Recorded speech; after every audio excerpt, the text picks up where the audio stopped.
Yes, welcome to Cyber Safety Net Stay Safe Online, episode 144, the scariest ransomware attack. The scariest ransomware attack. And I would argue the scariest ransomware attack is the one that is not fully disclosed. My name is Anthony Germanos. I'll be the presenter today. An organization named Blackbaud got hit by ransomware. They did not disclose fully. And it came back to haunt them. They thought they could conceal some of the info or conceal the payload of the ransomware. Bad idea. Ransomware is malware planted illegally in a computer or mobile device that disables its operation or access to its data until the owner or operator pays to regain control or access. Today's presentation is sponsored by my fourth book, How Hacks Happen. In How Hacks Happen, there are two personas. There's me, Mark, the good guy, who wants to protect you. Because I'm a good guy. And there's Brad Cracker, the bad guy, who wants to rip you off. And ransomware is one of his tools. Back in episode 102, I introduced the CIA Triad, or the Confidentiality, Integrity, Availability Triad. Since I'm talking about ransomware getting on somebody's network and the hackers getting access to social security numbers, I'd say we're in that confidentiality domain again, like a lot of these videos are.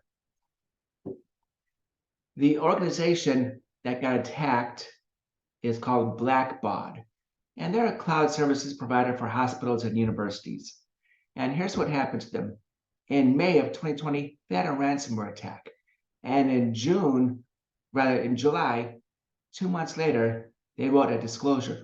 But the disclosure was not thorough enough. We know because in September, they sent out another disclosure. And in this disclosure, they said that social security numbers and financial data was taken by the hackers. See, a lot of times before people put ransomware on computers, they will harvest data, put it on their own servers, see how valuable it is, and then decide how much they can charge for a ransom. Pretty sinister, but it's also pretty wise. Getting back to Blackbaud and their second disclosure, they disclosed again because the first disclosure wasn't thorough enough and they got busted. And I know they got busted because we learned last month that they reached an agreement with the SEC, or the Securities and Exchange Commission, to pay a $3 million fine. This $3 million fine was an agreement. There was some negotiation back and forth between Blackbaud and the SEC for how much or how expensive the punishment would be to Blackbaud for that lame disclosure. Can you imagine if Blackbaud would have hardballed the SEC? The fine would be a lot more than $3 million, that's for sure. Ransomware is a controversial topic. Some people say, just go ahead and pay the ransom. Others say, do not. The FBI says, do not. And here's what the FBI says in many places. The FBI does not encourage paying a ransom to criminal actors. Paying a ransom may embolden adversaries to target additional organizations, encourage other criminal actors to engage in the distribution of ransomware, and or fund illicit activities. Paying the ransom also does not guarantee that a victim's files will be recovered. There are ransomware publishers out there who will collect a ransom and then put ransomware on that network again because they know that victim is a payer.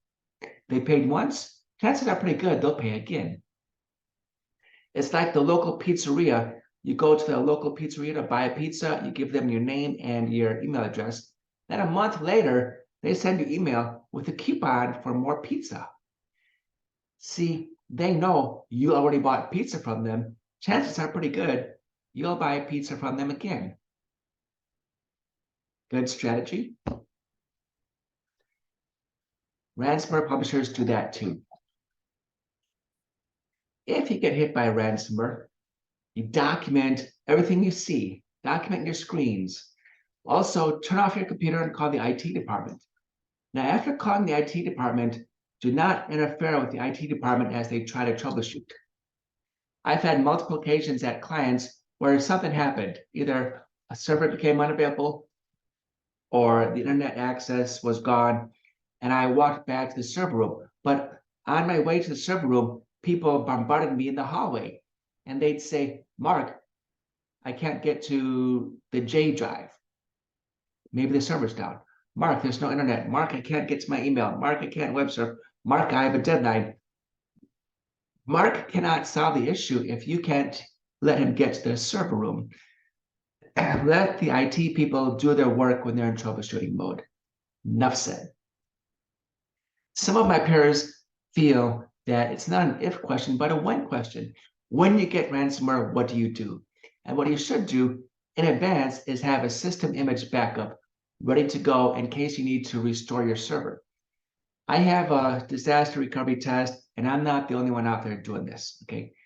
I'm not the first one with this idea either. Back in February, I canvassed some medical parks here in the Sacramento area. And I walk in, I give a 20-second spiel, and I finish with, what would you guys do if ransomware got on your network? And I was amazed how often people said, I don't know, say a prayer.